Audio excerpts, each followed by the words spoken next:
Sekretari. Terima kasih Tan Sri.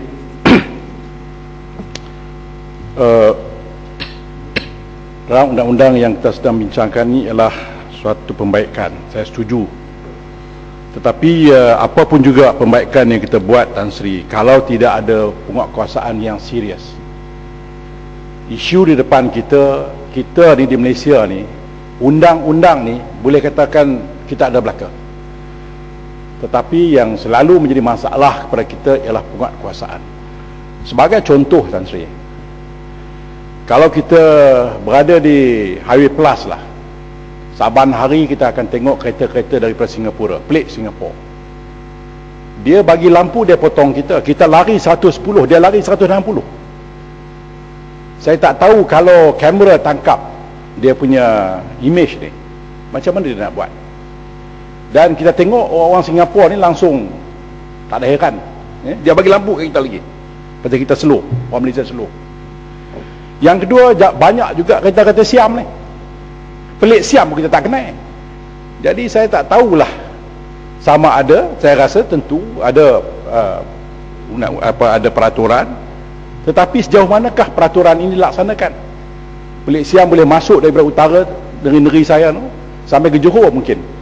Saya yakin kalau polis ke JPJ tahan pun, hak number tu mungkin dia kenal lah, hak depan tu dia tak tahu. Sebab kita membiarkan ini berlaku. Yang keduanya, Tan Sri, tentang kita dah bincang panjang tentang pemandu-pemandu kenderaan awam ni, sama ada pemandu bas ekspres ke, bas pelancong ke, lori ke, taksi ke. Dan ramai juga mengatakan bahawa sikap pemandu, di samping masalah kenderaan, sikap pemandu juga terlibat. Dan di antara punca masalah ialah penggunaan dadah. Kita dah sebut bagaimana pemandu-pemandu ni dia ligan trip, gaji murah, akhirnya dia ambil dadah untuk pastikan dia segar. Tapi tidak bolehkah kita pastikan sebelum pemandu-pemandu ini terus memandu saban tahun, dia kena ambil apa dia panggil tu, lesen itu, just plate dia tu, dia kena wajib lalui ujian air kencing paling tidak. Jadi kita tahu sekurang-kurang, mungkinlah orang akan menjerit kriau, tetapi soalnya inilah yang akan menjamin keselamatan pemandu-pemandu. Bukan saja dia terjamin, tetapi juga orang yang dia bawa dalam kenderaan. Di samping itu, Tan Sri, kita tengok saban tahun satu keluarga mati melanggar lori yang berhenti tepi highway. Saya rasa ini satu yang serius.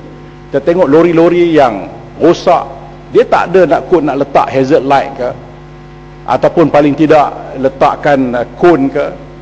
Jadi satu keluarga rempuh belakang lori, 7 orang mati, 8 orang mati. Ini benda-benda yang saya rasa penting. Ini benda-benda yang kementerian harus lihat bagaimanakah penguatkuasaan ini dilakukan. Dan saban tahun juga, setiap kali kita tengok kejadian-kejadian ini berlaku, macam-macam cadangan dikeluarkan. Tapi sekali lagi, penguatkuasaan kita amat lemah.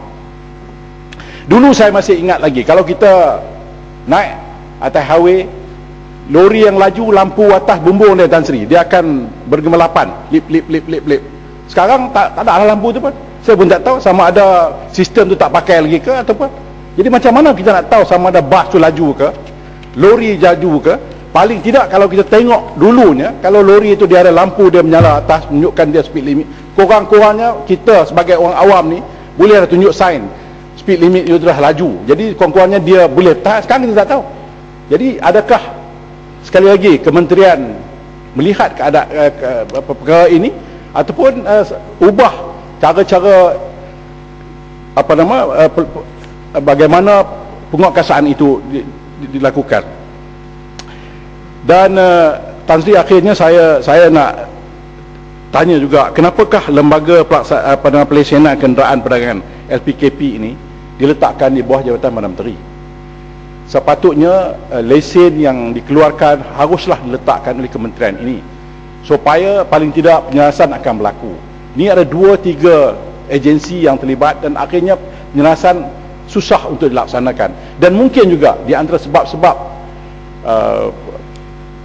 pemandu-pemandu pengguna jalan raya rasa gelisah kerana terlalu banyak agensi-agensi yang terpaksa mereka lalui untuk mendapatkan urusan-urusan kerjaan. Terima kasih Tan Sri, itu saja.